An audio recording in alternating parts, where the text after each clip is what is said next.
All right, at this point, I would like to turn our meeting over to our program coordinator, Caroline Ship, who will introduce our speaker. Thank you.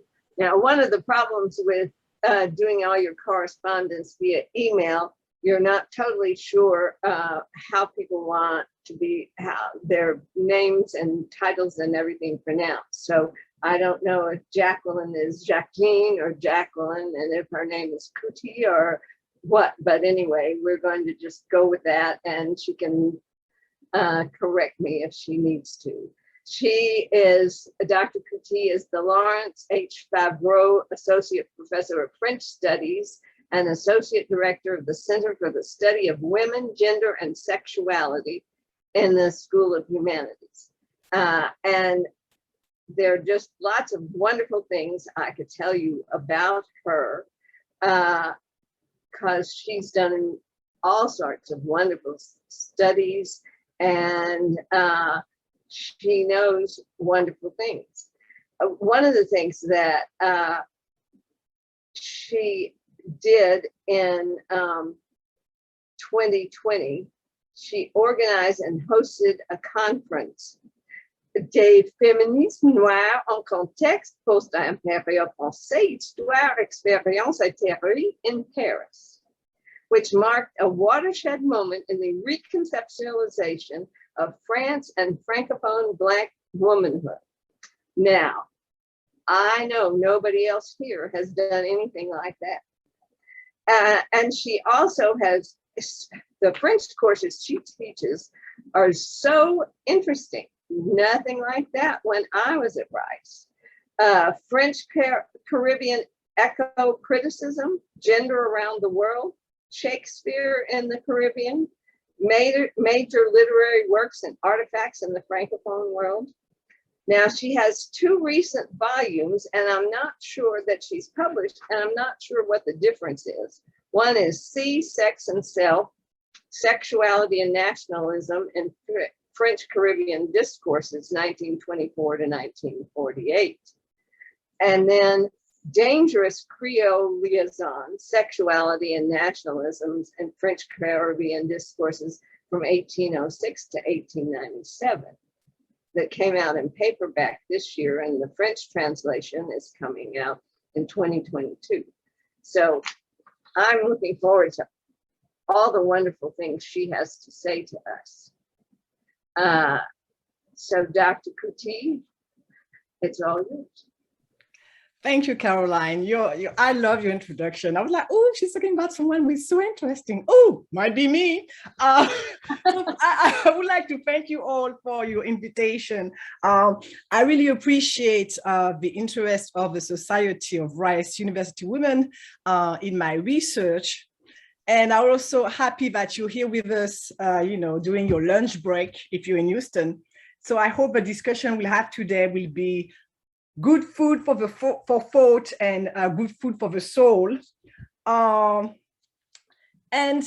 what I would like to do is to help you better understand my presentation, to frame my approach and my methodology, because I always have a bad tendency to try to do too many things at the same time. So it can be complex. So first of all, I always love to share a little story that happened to me to give you a better idea about what I wanted to do with the first book, Dangerous Creole Liaison, and what I'm also doing the second book, Sexy and Self. As you could see, I loved sexy titles because my topics are not always that sexy, but we'll learn more about that. So right now I'm going to share with you my screen so that you could see my PowerPoint. So always, there's always a moment. So everyone can see the PowerPoint. Great. So I wanted to show you first where was Martinique, the little dot here, so that you realize that when I talk about transatlantic connections and transatlantic discussions, what I mean is this kind of back and forth between France and the Caribbean.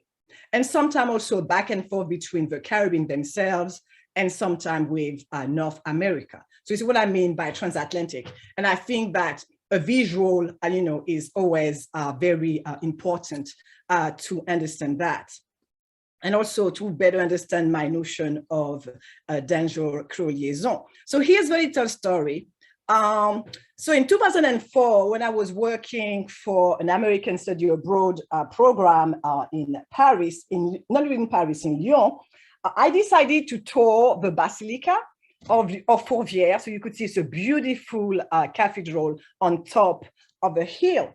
And for that purpose, we took this funicular, this tiny little train going up the hill with one of my friends, also from Martinique. And in that tiny space, I forgot one of the most important Martinican survival skills, but that skill worked well also in other spaces. In a public space, while remaining hyper aware of your surroundings, you should not look at anyone, particularly men. You should just ignore unknown individuals. Obviously, in an unguarded moment, I made eye contact with an older white man, my first mistake. Obviously, I spent too much time in the US by then. This prompted him to ask me a question. His breath made me aware that he was a particular type of wine lover.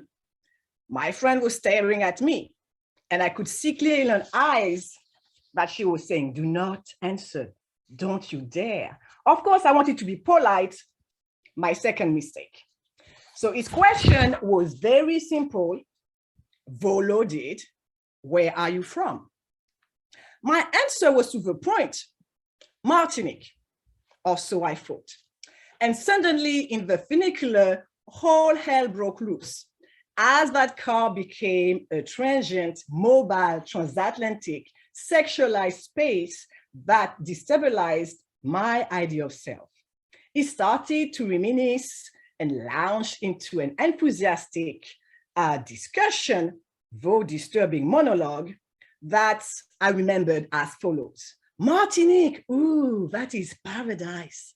I was stationed there with the Navy during the World War II. Martinican women, they were so fabulous, so seductive, so nice, so open. They couldn't get enough of me. All the things I did. I love those Martinican women, those Doodoo." This is how he called them.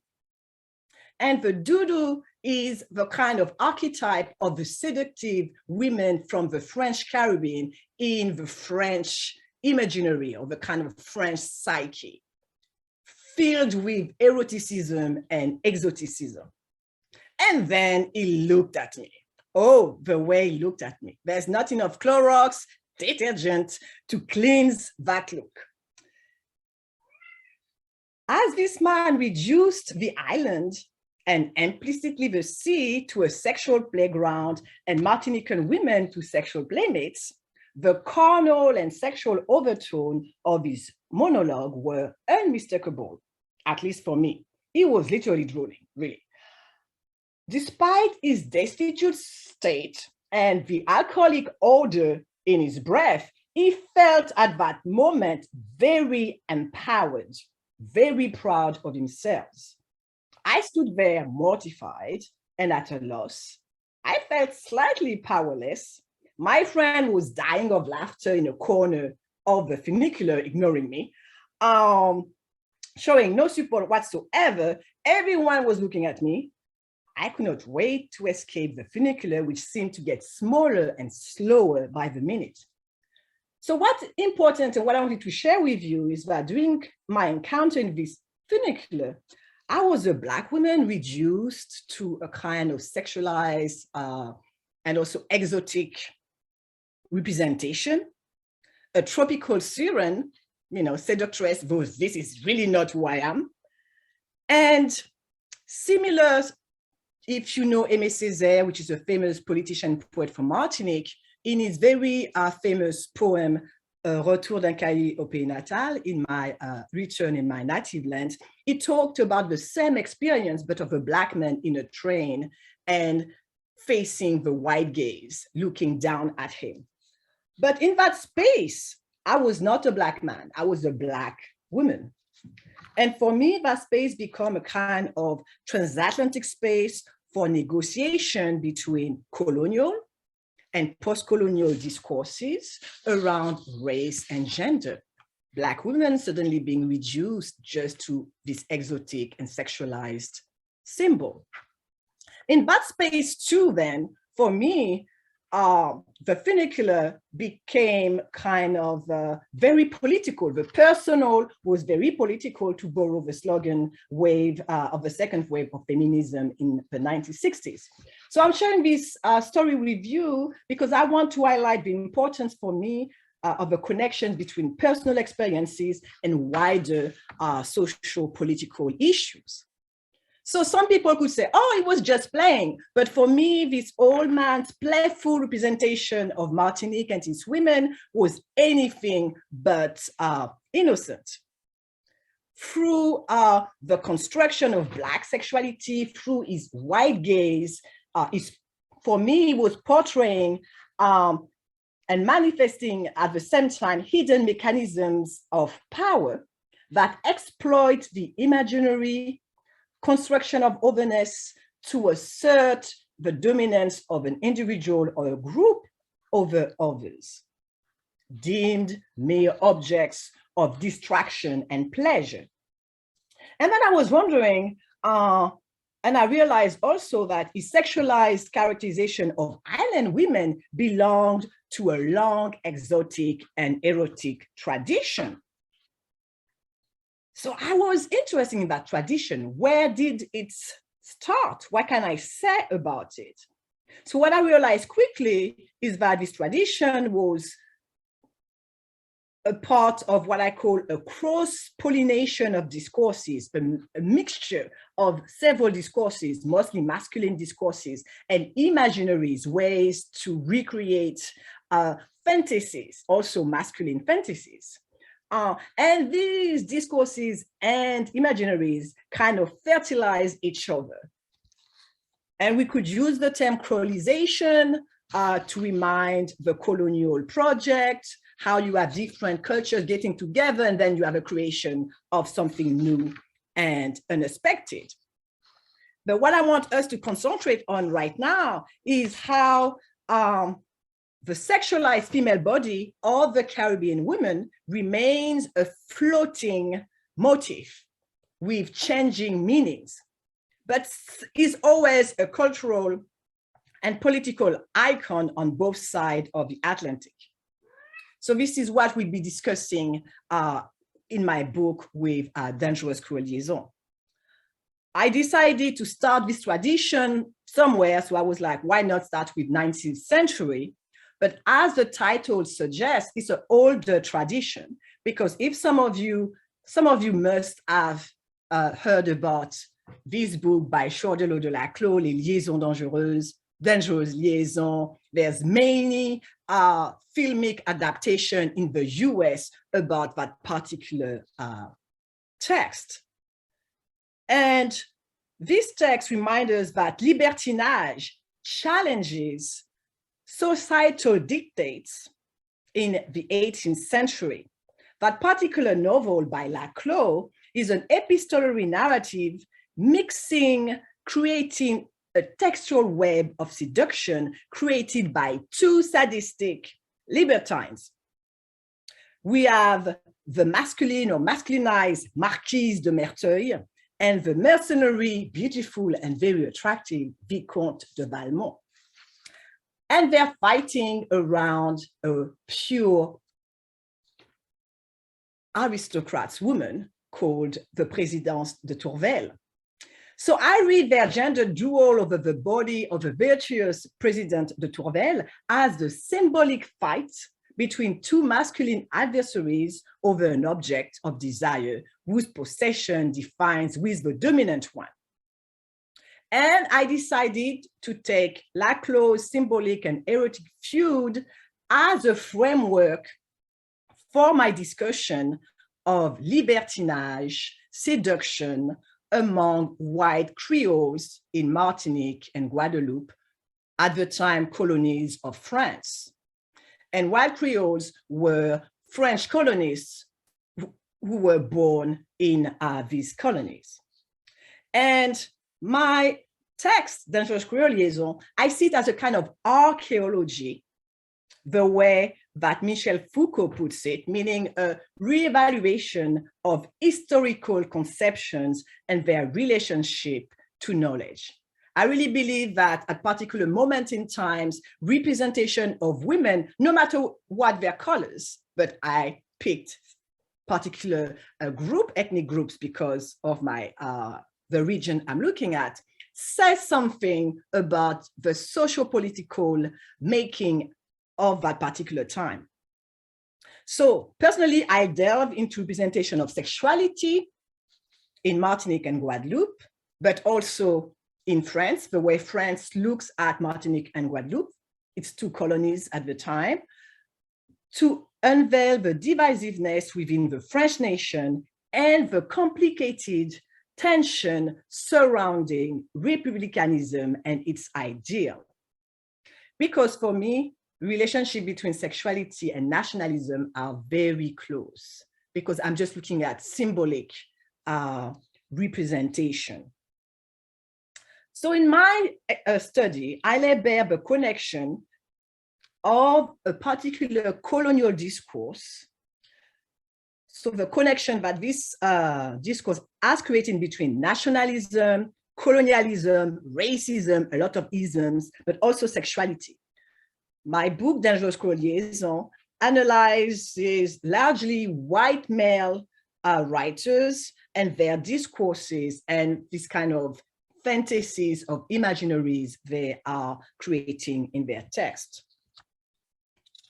So even as French, Caribbean, and European societies evolved and Afro-descendants or individuals of African descent obtained their personal liberty, legal rights, and citizenship, argue that the weight, the thread of white Creole ideology and colonial discourse remain very tightly woven in the social fabric in the French Caribbean.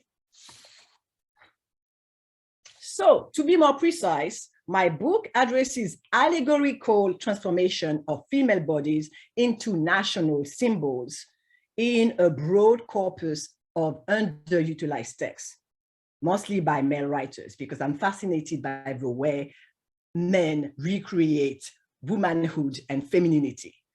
So the texts include novels, essays, historical texts, and scientific works, as well as newspapers, articles from 1806 to 1897.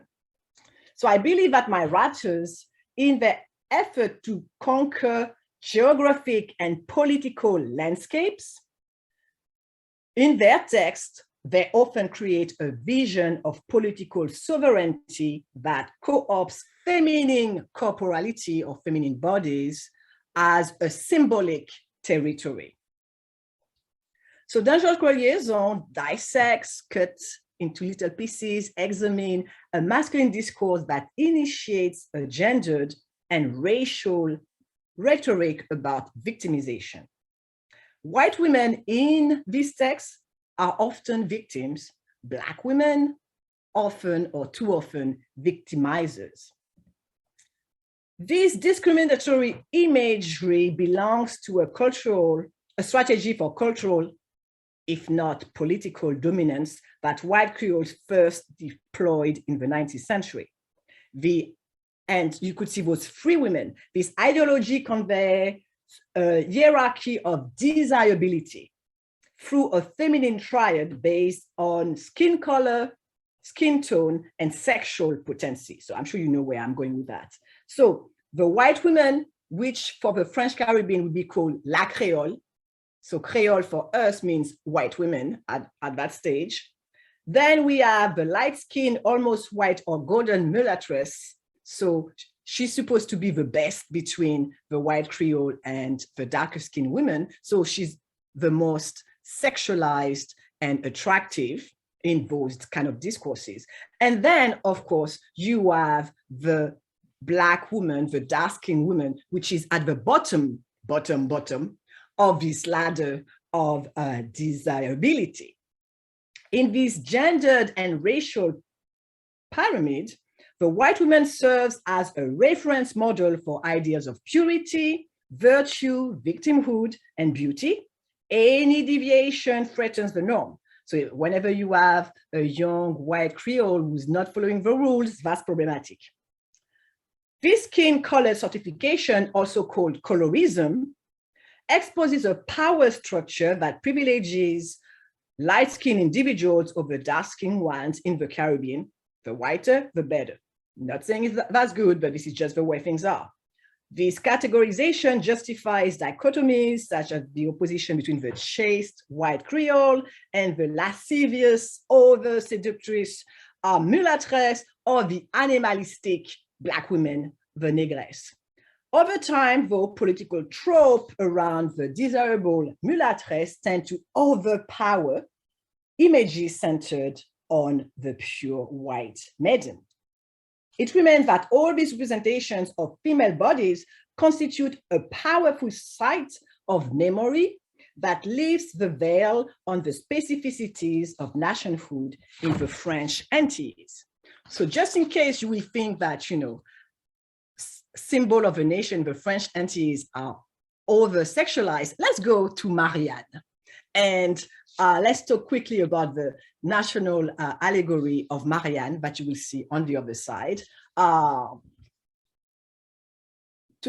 really understand what's happening between representation of female bodies and political ideas of what is a nation.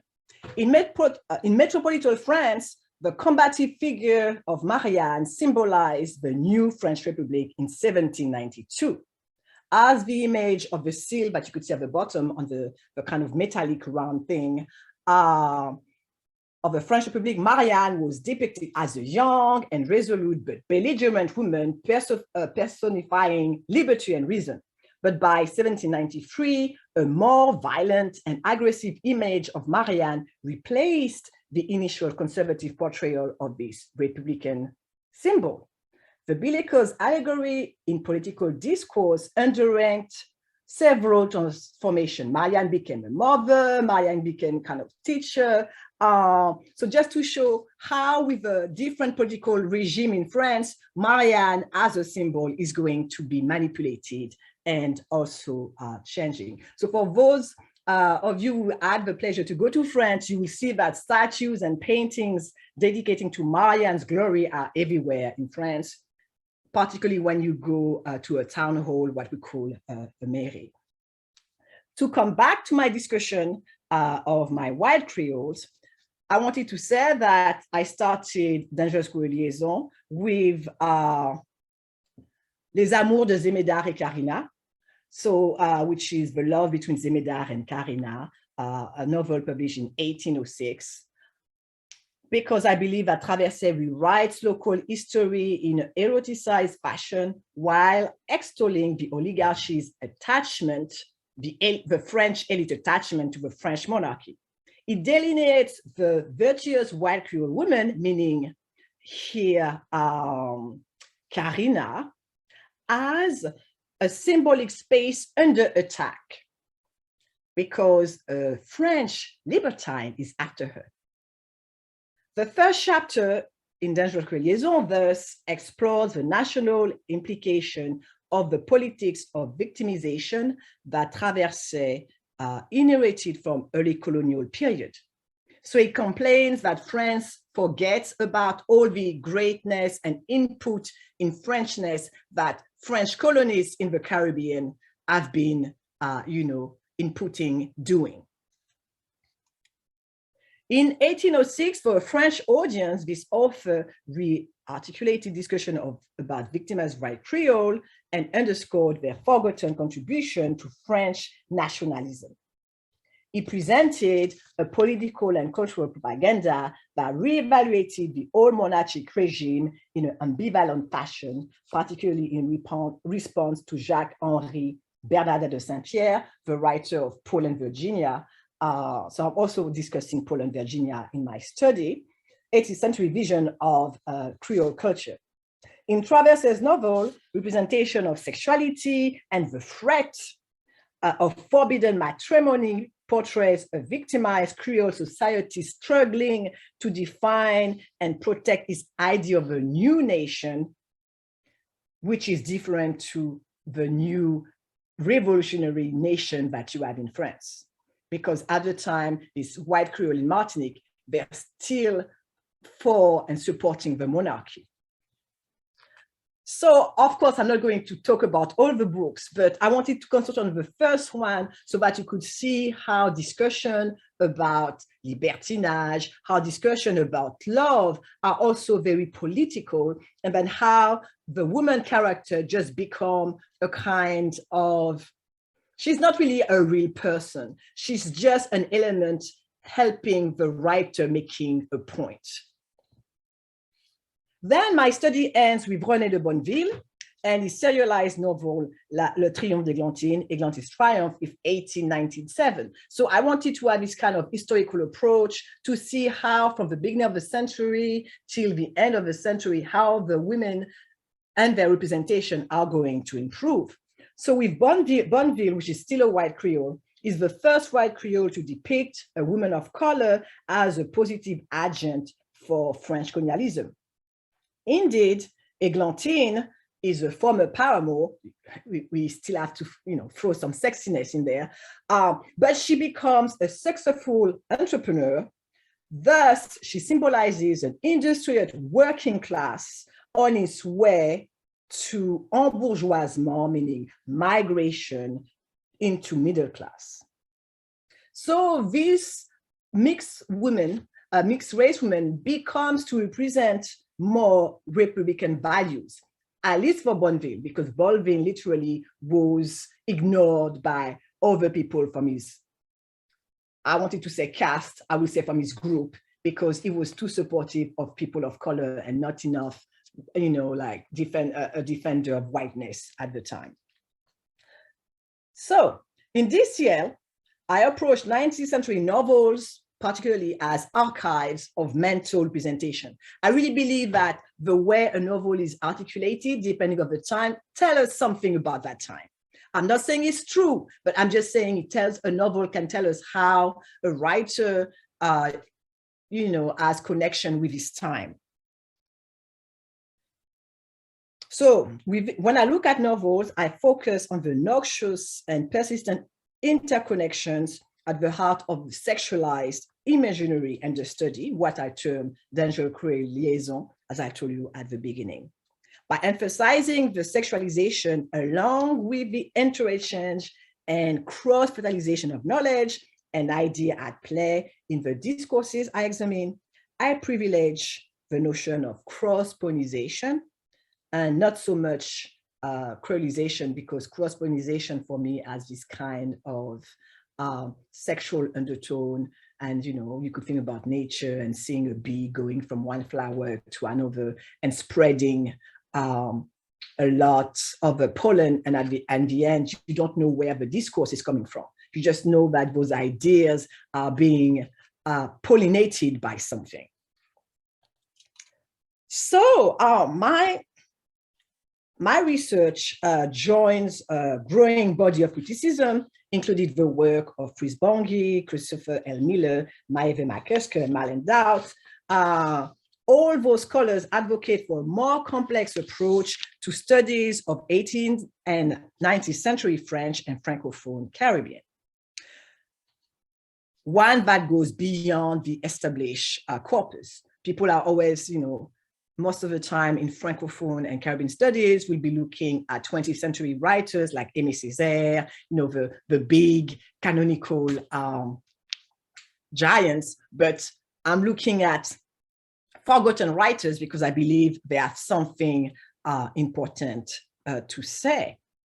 And as I'm slowly going to my conclusion, I wanted to say that all the narratives I examined for me underscore a transatlantic and Creolized vision of French nationhood and an understanding of nationalism conceived in terms of historical destiny, meaning in 1806, representation of women, both white and Black, will be slightly different than what we find in 1840, 1858, for instance, when you have abolition of slavery, the second abolition of slavery for France.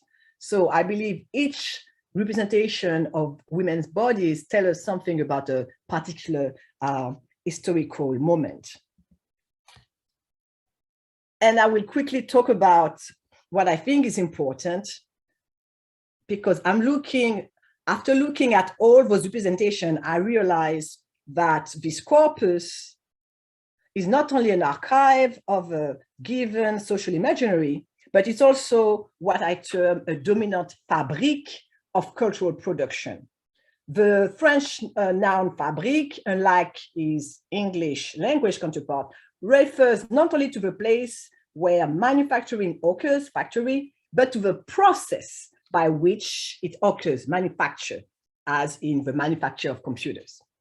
The social imaginary of the French Caribbean then, for me, function of a fabric, a factory system that produces, refines, and reproduces prejudicial value in the form of visual or verbal images, constantly refueling and restocking itself in a closed loop. I view my corpus as a dominant fabric of cultural production, fueled and restored by a given social imaginary. And I really believe that this methodology could be applied, or this notion of fabric could be applied to different spaces, not simply to the French Caribbean. Because this reproduction of biases, we found them, unfortunately, even nowadays. You just have to go into social media and boom, you're having a discussion and you're like, what's happening here? Where these visions are coming from. So this kind of biases often creates binary oppositions in which one term tries to overpower the other. And it is, for me, a detrimental knowledge, meaning generated in the fabric, that causes exclusion and dissension that still affects the contemporary French entities, but I will also argue still affects the world as a whole. And often in my classes, I talk about beauty and how beauty becomes a problematic system, because if you're not beautiful, whatever someone's going to define that in a particular society, you don't have any social capital, meaning you cannot climb particular ladders, you cannot do a lot of particular things. And then you're always playing and fighting against other women. But the society does not present it like that. So for me, even ideas of beauty is also a part of this fabric. Oh, if you're blonde, you're going to behave like that. So all these kind of ideas we have, and we don't know where they're coming from, but they're, a creation of our own society. And I've decided, and I will finish with that, in my next book, Sexy and Self, that Caroline was talking about, I examine how Caribbean writers of African descent, men and women, respond to the white Creole and European vision. So I take further this idea of fabric and the kind of biases created in those fabric. And now I've decided to find a name for these biases, and I call them appellation contrôlée, which is really, if you buy French cheese or champagne, this is appellation contrôlée, which means protected designation of origin. So you look at champagne, you know where the champagne is being made. You look at camembert, you know where camembert is being made. So you look at the doodoo, you know exactly, supposedly, what the doodoo is supposed to represent. And then for me, I was talking about this appellation d'origine contrôlée, AOC of the imaginary. And I mean by that colonial tropes that persist in the present and cause exclusion and dissension that still affects the contemporary French entities, but also goes beyond. So with my students, we examine texts where the author is going to talk about Black women giving birth, and poof, the baby is out, and then they go to work and everything is fine because Black women do not feel pain.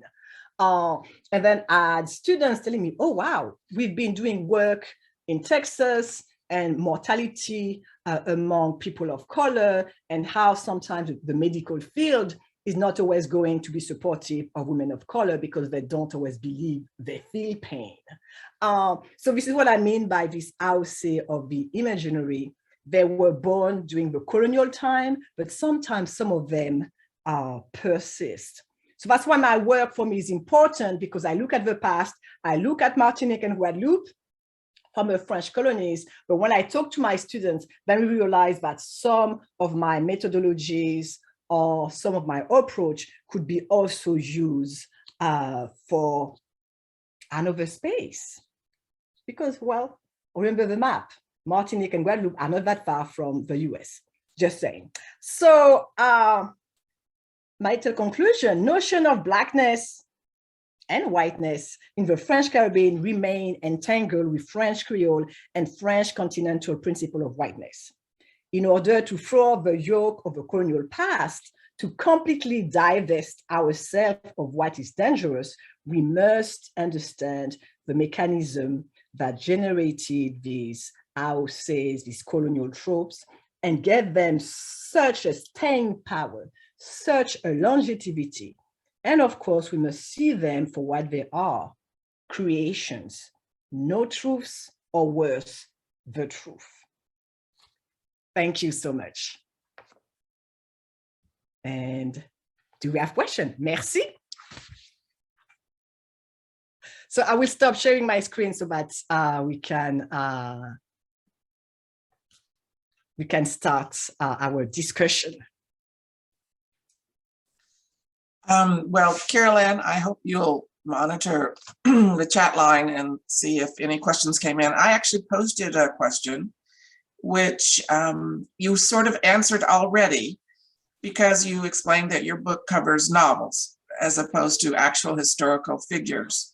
Oh, I do talk about Josephine de Beauvoir because she is in my novels. Because could you tell us about what attitudes you found about her? Because she was Empress of France till 1810, I think. Yes, so that's very interesting, because literally the white Creoles and Traversé starts with him, using her as the epitome of the perfect white Creole woman who marries into France and then represents this kind of, great relationship between the colonies and France. So and she's only one of the women. There are two other white Creole women who are also presented as this kind of idealized vision of white Creole women, and the kind of women who allow recognition, because white Creoles are always looking for recognition. So in the case of Josephine, she married Bonaparte. So obviously it's all idealized, okay? No one is talking about, liaisons or, lack of respect between Bonaparte and Josephine. It's just this idea that she's presented as this very pure and innocent character. But when you read biographies, she was a very astute, I like Josephine, she was a very astute woman living in a very patriarchal system and trying to find a way to climb the ladder using a wit, but also a body. So in my first chapter, what I do, I kind of, oppose what Traversé and other writers are saying about her. Oh, she's great and she's doing all of this. And then I'm like, yeah, but she couldn't give Bonaparte children, so he just got rid of her. So then even using her and her marriage as a kind of metaphor for the perfect relationship between France and the colonies is a problematic one, because the whole thing ends in a divorce and there's no children. So it's very interesting to see how those writers are going to use historical figures for their own particular ideology, trying to say, hey, she's one of us and she married in France, so we are great. And let's forget about all the, problematic elements.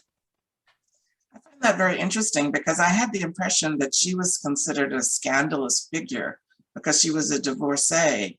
So for her to be turned into an idealized figure is interesting. Yes, because in France, they hated her. So this is why, I'm looking at transatlantic discussions, because in the French Caribbean, the white Creoles, the men, decided to, okay, let's forget about some, this disturbing elements. But in France, they hated her. See, because I wrote the letters that Napoleon wrote to her, and some of them were kind of saucy, and the same. So literally, in those novels by white Creole, she is desexualized, and again, so that's why I'm talking about the masculine discourse. They take everything sexual out of her to make their point. And as you rightly said, in France, she was a scandalous figure because she was already divorced before marrying Bonaparte. So this is what I mean by she's a woman who knew, and she left because her husband were not treating her well when she was in the Caribbean, and she was trying to go further. So I'm not saying she's manipulative. There's no other way at that time to try to find a spot if you're a woman, if you're not crafty. And she was very crafty, but all of that disappears in the white Creole discussion. She was so pure. Well, another question I have, I would like to hear what happened in the Caribbean is, I was raised in Louisiana, and the term Creole itself started out as being people who were from French or Spanish bloodline, so white Creoles. But over time, the term Creole was taken by mixed blood people to mean that they are part white, part Black.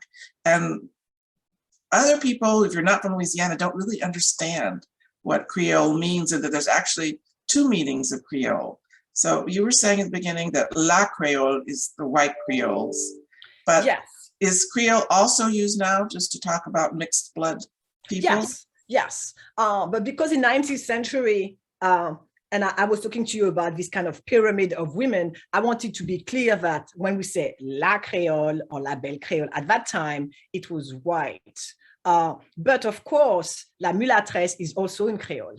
The mixed race woman is also a Creole. And when I teach Louisiana with my students, so we just add, and too bad I didn't know you were from Louisiana, I could have invited you to talk to them. And they really love the section we did on Louisiana, because some of them were confused about the meaning of Creole because, they thought about Beyonce's song, Lemonade, when she said, I'm part Creole and I part all of that. And I was like, Creole comes from the Spanish and the Portuguese Criollo, which means born there.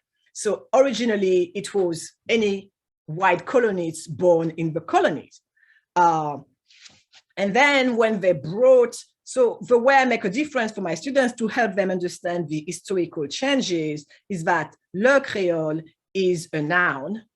And then you will have Le Creole Noir, you will have Black Creole, so then it's an adjective. So when the enslaved Africans and their descendants started to be called Creole, it was first an adjective put next to their racial or racialized denomination, like were they Octoroon, Quartoroon, were they Black, and then you had Creole in front of them to show that they were born in the Caribbean or in Louisiana, for instance. But now, if you look about political vindication about culture in Martinique, for instance, and the same Louisiana, Creole people, of colors or descendants of enslaved Africans will say, I'm Creole, je suis Creole, end of story. So now Creole just means everyone. But I think it's important in a discussion to know how it was used at a particular time. And when you think about Louisiana, I'm very particular about students knowing Okay, so you have the Cajun, les Cajuns, they arrive and they become Cajun, and then they broad their own culture. And then you have the Creole, they broad their, so they're all French, but they're different cultures. That's why Louisiana is so complex and so rich. Even the idea of Frenchness or what is French in Louisiana is not simply everyone from France. Some people went, well, they were from France, went to Canada, got expelled by the British, and then went to Louisiana. So it's always interesting to really study Louisiana when I do my Francophone, my course on Francophone cultures, so that students realize, ooh, this colonial order is very more complex. And we always start with a word like Creole, because it's hard for them sometimes to realize, well, this is Creole, this is Cajun, but nowadays everyone is just putting everything together. So their first paper was on Louisiana. So it was very interesting. So that they were doing the research on the language and le Creole, and research of the people, and the making, who created, who are people living in Louisiana. So with a particular question, you just bring out the beauty, but also the difficulty of particular cultures of the Caribbean. Because for me, like, Louisiana is in the Caribbean, okay? It's like the Gold Coast, the food, everything. The culture is so, and the culture is so rich. Well, I'm also from Louisiana, but my hometown was settled by Midwesterners. So, it's all very interesting.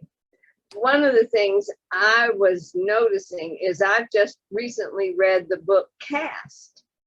And of course, it's not just about women, but it's all about people being put in their places and where they fit in.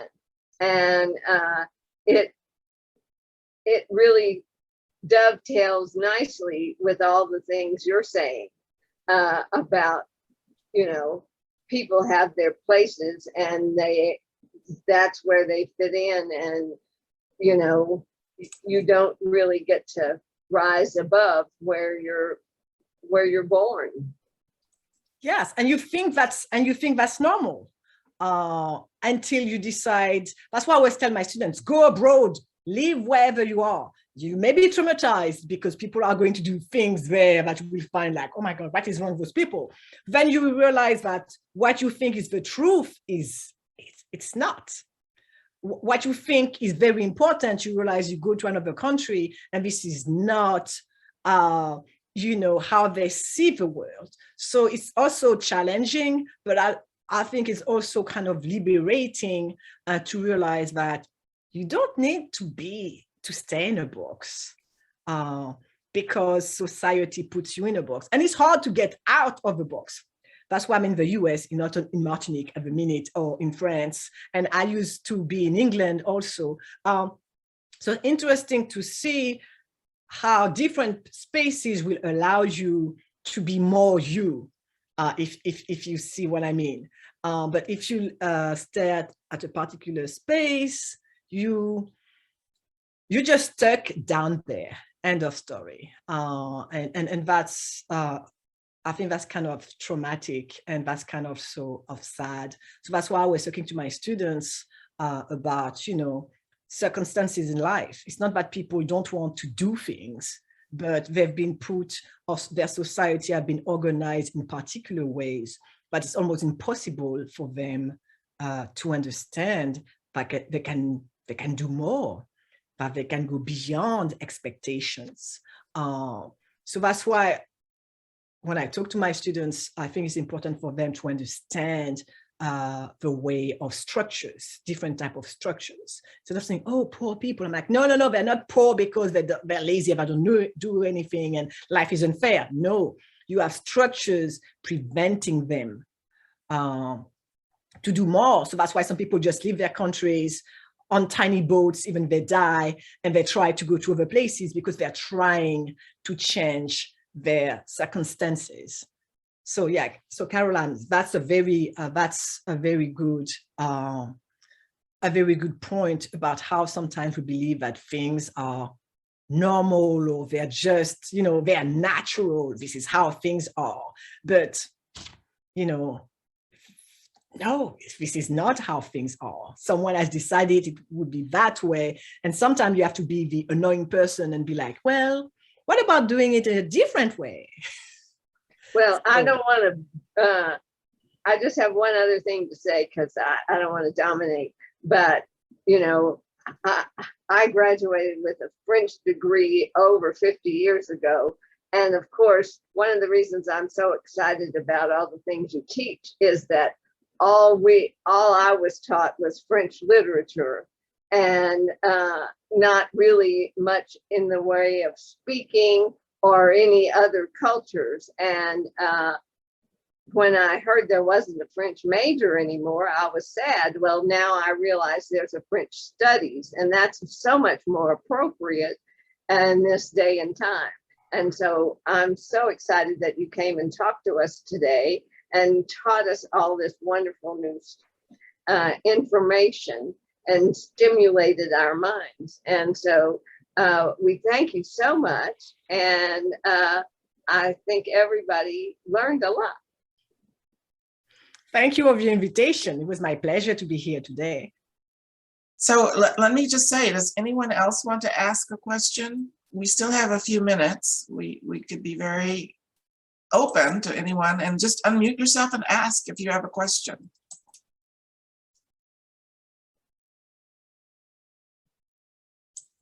All right, well, Carolyn, I'm going to go ahead and ask one more question since I don't see anybody else asking. And that is, again, I heard when you were talking that your book is limited to Martinique and Guadeloupe, but I wonder a lot about Haiti, because Haiti was a leader in terms of revolution. I mean, it was ahead of the US in a lot of ways in terms of its revolutionary spirit, but now it's fallen on such hard times. And so I don't know if you have any thoughts about Haiti in relation to your thesis. Yes, because in fact, my writers are talking about Haiti and they're not happy about it. Because they're at the stage like in 1806 where they're just very scared. So you could really understand with the white Creoles and the writings, at the end of the 18th century and beginning of the 19th century, you could really understand. And I wanted to say the ampleur, the scope of the Haitian revolution when you look at their writings. Like, how dare these people fight us, defeat Napoleon, and create their own version of what it means to be a man. And they have their own ideas about humanity. And then what's kind of interesting is that the motto of Haiti is also the same, the national motto, liberté, égalité, Fraternité. Thank you. You think I would know that, huh? But they have the same motto. And so it's kind of interesting when you think about Haiti, about how at that time they were very clear, no matter what we may think nowadays, what it means to be a man. And a lot of them fought for that. And we just done Haiti with my students. And what I tell them is not to look, again, if you look at Haiti and you're just like, oh, poor victims, you forget about how European countries made sure to have a blockade around Haiti for several decades so that they couldn't do any exchanges, that their economy was dying. Even the Catholic Church was not even going there, which allowed the Voodoo to take more importance. So that's why looking at history, then you realize that they're still here and you have to wonder how they are here, because from the get-go, it was them against the world. And they never had a time where they could relax and build something. In the 1930s, you have American occupation there. And after that, you have Jean-Claude Duvalier. So I mean, when we were done with Haiti, I was so sad. I just didn't have a lot of energy because you realize no matter what, you have great writers from Haiti, you have great painters. So it's as if all this sadness has created also a great creativity and a sense of beauty. And this is what I'm telling students. I'm like, sometimes, you should not see things, always European way. Oh, literature, we need a book, we need a written book. I'm like, what about creativity and what about beauty? I think any kind of groups can show us that they're still resilient when they're still embracing and creating beauty. Because the minute you stop doing that, it's almost the end. So this is what I was doing with my students, and we talk about, of course, the earthquake of 2010, and then we talk about the incident at the border, and so it's heavy because this what I mean is with Haiti, what's beautiful is you realize we're all connected. It's not simply the Caribbean; it's the influence, but also ingerence of different countries, in particular spaces. And then sometimes some of these populations are coming to the US, or some will go to France, or some will go to Canada. So you have all this connection, and it's complicated. But we also have to look at the way that no matter what, they're trying, whether we agree or the way they try to go to the US, but they're always trying to find a better life for themselves and their kids. They just realize we need the circumstances, the system is that, we just need to find a way out. So I don't have clear answers. I just think that, we need to be supportive and open-minded and realize that this is a bigger problem. And this is what I'm usually telling my students. And at RISE, the students are marvelous. I was surprised.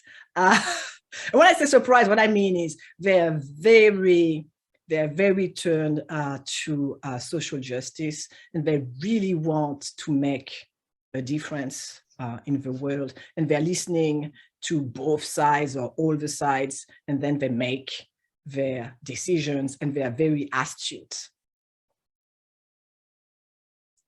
Okay, last call for any questions. All right, Dr. Couti, I would like to thank you on behalf of the Society of Rice University Women for joining us today. I was not aware that you were teaching at Rice, and I think it's fabulous that you are. And I'm so interested in Latin America and the Caribbean and our heritage. So thank you for sharing your knowledge with us. I'd also like to thank Carol Ship for coordinating our program today and for making this possible for us. Thank you, Carol. We sincerely appreciate it. And I would like to thank everyone who attended today. We rely on all of you to give us the energy and continue with these programs every year. I personally think they're fabulous, and I hope you think they are too. And join me in thanking Dr. Couti for her wonderful presentation. Thank you.